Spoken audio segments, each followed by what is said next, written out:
We learned a lot about the template-driven approach. Before concluding this first part of the module, let's have a look at this suggest username button here. It doesn't work, but I added this suggest username method here, where I create a default username. Now it would be nice that upon clicking this button, we populate this username input here with this username. Now you could think about some solutions using two-way data binding, and they would probably work. You could two-way data bind this to a username property, which you then change with this method. I just want to show you a different approach. Remember that we do have access to this form here through view child. Of course, it would be nice if we could set the value of one of our inputs. And turns out we can. For this, we got two different methods we can use. The first one would be on our sign up form, the set value property method here. This allows you to set the value of the whole form. And here we need to pass a JavaScript object exactly representing our form. So we would need to use or set up user data, which is our object 2, where we have, let's check, a username field, username set to the suggested name here, and then also email set to maybe an empty string, and secret set to pet maybe, and question answer. Keep in mind, this is this text area here. So question answer set to an empty string. And last but not least, the gender set to male. And with this all added, let's go to our template and hook up this button here, which is of type button so that it doesn't submit the form. And here I'll add a click listener and target the suggest username method.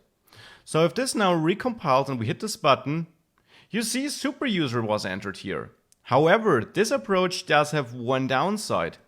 If we already had some value entered there and then wanted to click suggest a username, it, overwrites all our other content. So this is not necessarily the best approach. However, it does show you how you can set the values of all controls with one convenient command, with the set value command, where you pass an exact copy of the form value, I should say, as a JavaScript object, and can override the value of each control. Now, as mentioned, this is not the best approach, so let's comment it out. The better approach here would be to access the sign up form and now actually the form object on it, because sign up form, this overall ng form object, is kind of the container of your form, you could say. And there you also have the patch value method. So this is not available on the sign up form itself, but on the form group wrapped inside of it. And here you can pass a JavaScript object too, where you only override specific, certain controls. So here you could also pass user data. Let me restructure this so that it's easier to read. User data, and then inside of user data, here you might want to override the user name, set it to the suggested name, but don't override any other value.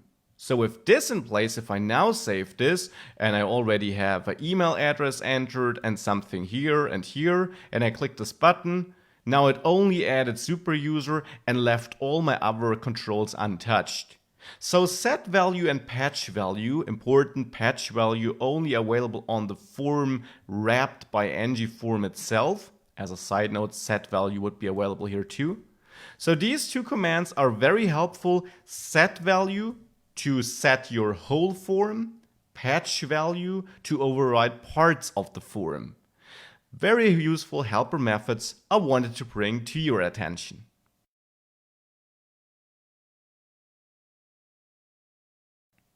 Now we're almost done. Let's finish up our form here. We got a submit button and right now we only log it. Now let's add something to our little form here. Let's add a horizontal line below it. And let's summarize our data maybe in well, maybe in a new Bootstrap row here. So let's add a row class and then a column class here, a very simple one. Let's summarize our data there. I'll place the horizontal line between the Bootstrap rows. And I want to say or output my username here. I want to output my mail address, maybe my secret question, and my answer to that question, as well as my gender. So just a nice summary. I only want to output this once the form has been submitted and then populate it with the data of my submitted form. So in the add app component here, I could add a new property named user maybe, which is a JavaScript object, which holds a username property. Let's set it to an empty string by default, an email property, and these names here, of course, don't have to match the control names in your form. That's a brand new JavaScript object, not related to your form directly at least. Then here we might also have a secret question, which is a string, and then we have the answer, which is a string, and finally the gender, which is a string. So that's my user object as created by default. And when submitting the form, I want to update it. So here I then want to say this user, and there I want to access the username, let's say, and set this equal to my sign up form, access the value of this form, and there we know we have a username input field like this, and replicate this now also for the email. And of course, the value, of course, was available on the user data grouping though. So username and email was in the user data model group. Keep this in mind. So we have to access this model group property first before we can access the final username and email. However, the secret question here was available like this. We did name the control secret though. So make sure to use secret here when accessing it in the form value. And the answer, well, let's see which name we gave this. We gave it the name question answer. So let's use this when accessing the form. And finally, we want to set the user gender equal to what we stored in the sign up form. Here, we did name this control gender too. You can check it down there, gender. So with that, we now update all that information in our user. Maybe we also want to track whether we did submit the form. So we do have a submitted property set to false initially, and we set this to true here because, well, guess what? We submitted the form. And with that, we could place ngIf on our row here to check whether the form was submitted, and only if it was submitted, I want to display this block. And here, I then want to output user, username, and of course all the other information we gathered, like user email here. So let's quickly add all of this. Here the question would be your first, and then we store user secret question. Here we have the answer, and so on. Of course, structure this in whatever way you want to structure it. I just want to show you how you can access your values and use them. And with this all in place, now you don't see that section by default, but if I enter something here like Anna, or let's suggest a username actually, my email address, my first pet, which is Nelly, and then the gender, I think that surprises you. That's not correct though. So let's hit submit, and now we see the data here at the bottom. This is how you can extract the data, how you can use it, how you can add a property like submitted to make sure you only display certain sections if the form was submitted, and how you in the end use that data. One more thing before we move on to reactive forms though.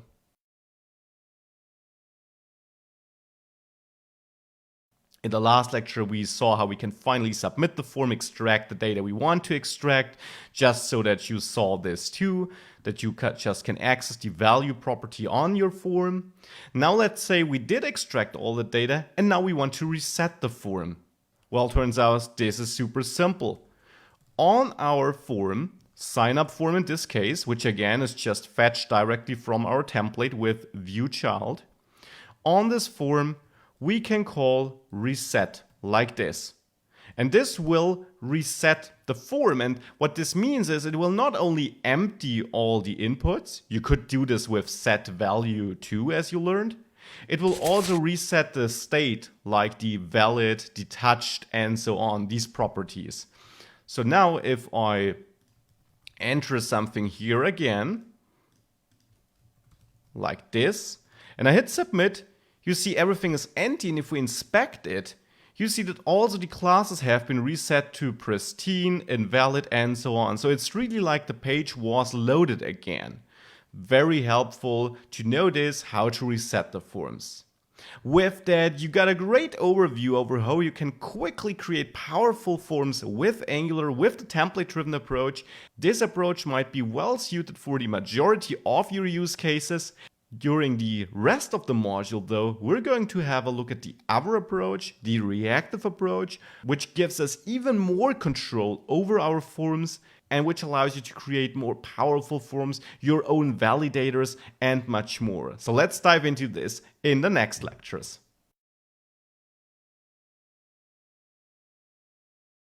In the last lectures of this module, we learned a lot about Angular forms and how we can create such a form and configure it to our needs.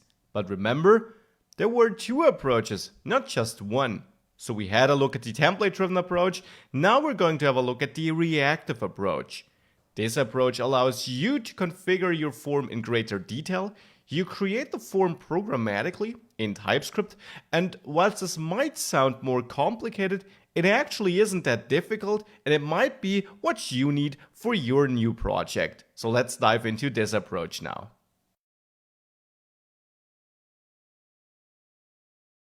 Just like before, I already created a little template, a little HTML code for the form with which we're going to work. It looks like this, and you can find it attached to this video. Now, as I said, in the reactive approach, the form is created programmatically, so in TypeScript code. So this is where we should start working on it in this app component here, in this TypeScript file. Here, I want to create a new property which will hold my form in the end. And no worries, programmatically doesn't mean from scratch. Angular offers us a lot of tools to quickly create such a form. So I want to store it in a property which you may give any name you like. I'll name it signup_form. And important, this will be of type form group. Now I could auto import it, but since it's important to understand, I'm going to import it manually this time. Form group needs to be imported from @Angular forms. This is the forms package, as the name says, and it contains a lot of classes we will work with. In the template-driven approach, we already imported ngForm from it. Now, ngForm was this automatically created wrapper, you could say. But it was wrapping a form group in the end, because in Angular, a form in the end is just a group of controls. And this is what a form group holds. Therefore, the overall form also is just a form group. Now this is all. We don't need to set an initial value for now. This gives us a property with which we can work, which will hold our form in the end. Now important, for the reactive approach to work, especially later when we connect our programmatically created form to our HTML code, you need to import something in app module. You don't need the forms module. This is required for the template-driven approach. Instead, you need the reactive forms module. Make sure to also import it up here from @Angular forms. So reactive forms module, this is the module containing all the tools we need now to build our form on our own and then connect it to our HTML code. So back in the template, in the next video, we're going to create the actual form.